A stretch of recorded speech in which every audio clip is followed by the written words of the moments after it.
你身边有孩子是孤独症吗？孤独症还有一个词叫自闭症。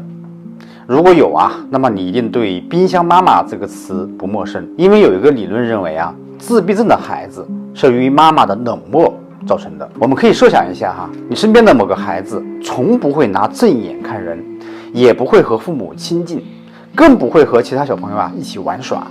他喜欢一个人静静地待着，他对老师、包括朋友、包括家长说的话置若罔闻。你在心疼惋惜这个孩子的同时，你会怎么看待这个孩子的妈妈呢？可是你想过没有，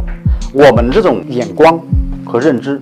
对这位自闭症孩子的母亲而言是多么的可怕。然而更可怕的是，冰箱妈妈这个理论早在40多年前就被很多心理学家和儿童学家所推翻了。可我们中国依然有大量的家长相信这个理论，并会站在所谓的道德制高点来指责、谩骂和诅咒这些患有孤独症孩子的妈妈。可是我们忽略了一件事情，这些母亲其实和你一样伟大，他们在自己孩子身上所付出的艰辛是正常孩子的无数倍。今天是4月2号，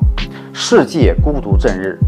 我希望在今天这样一个特殊的日子里，我们除了去关注那些得自闭症的孩子，还要有更多人来关注他们的妈妈，因为患有孤独症的孩子更需要他们母亲的爱，而我们也可以给这些母亲